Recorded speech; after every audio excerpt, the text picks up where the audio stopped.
Hi everyone. इस video में हम बात करेंगे इस कंट्री के इतिहास की। इतिहास मतलब history. In year 1991 the government made so many changes with policies and reforms and all these policies and reforms created an impact on the business. Yes, this is not history, this is business.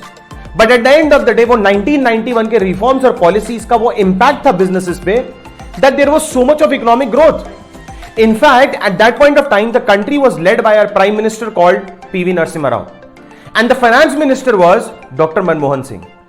इतना economic slowdown और इतनी corruption को देखते हुए, they introduced these new policies and reforms, जिसको broadly 3 aspects में divide किया गया है. और वो 3 aspects हैं LPG.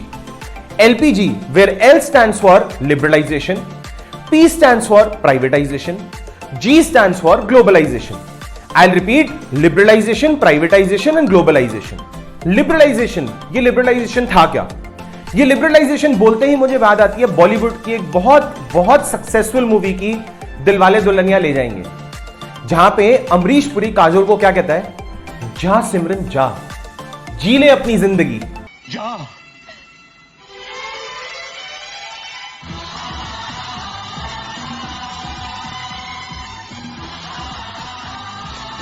So that is the concept of liberalization, where a lot of restrictions, a lot of controls were removed. ये unnecessary controls और unnecessary restrictions को हटा दिया गया. Business जो suffocate हो रहे थे, उनको breathing space दी गई. And in fact, they encouraged the business units to do well. कैसे? They reduced the tax rates. They simplified the import and export procedures. जब इंपोर्ट और एक्सपोर्ट का प्रोसीजर सिंप्लीफाई हो जाएगा, इंटरेस्ट रेट्स कम हो जाएंगे, यहां तक कि freedom of fixing the pricing. भाई प्रोडक्ट आपका है, प्राइसिंग आप अपने हिसाब से फिक्स करो. And they also abolished a lot of licensing requirements.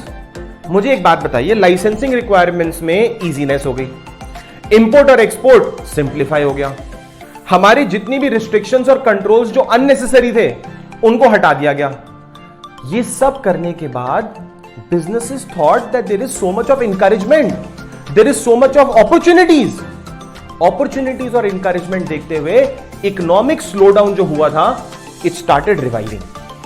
In fact, all these leverages, all these comfort zones invited the foreign capital and technology to India.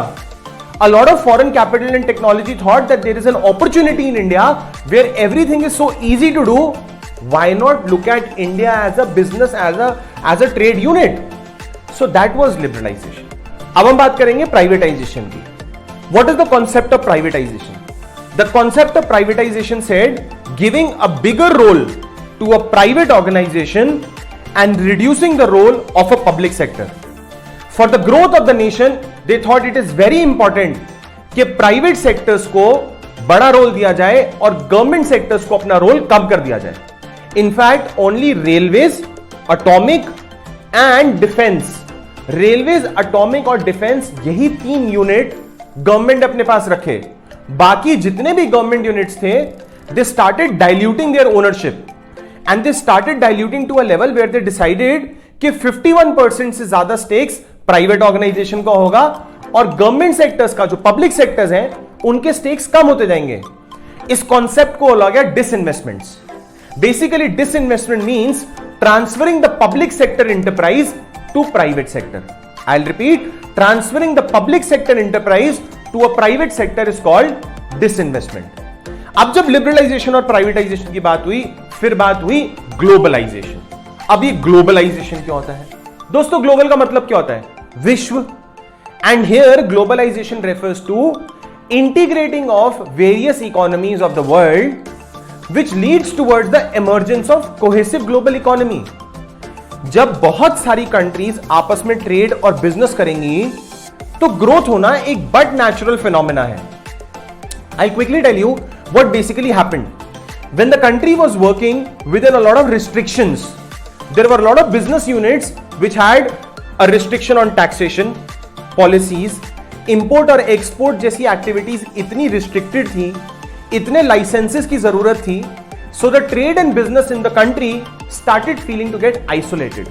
बिल्कुल अलग सा सिक्लूडेड काम कर रहा था. But the moment this concept of globalization was introduced, there was a lot of interaction and interdependence amongst the nations, amongst the economies. As a result, there was a free flow of goods and services across the nations.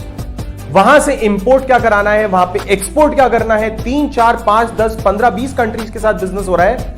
वो किसका result था? वो globalisation का result था. और ये free flow सिर्फ products और सर्विसेज से रिलेटेड नहीं था. In fact there was a lot of free flow with respect to information and technology. So suddenly the scalability of business increased, and that was the reforms and the policies which took place in year 1991. Thank you so much. This was Business Environment for you.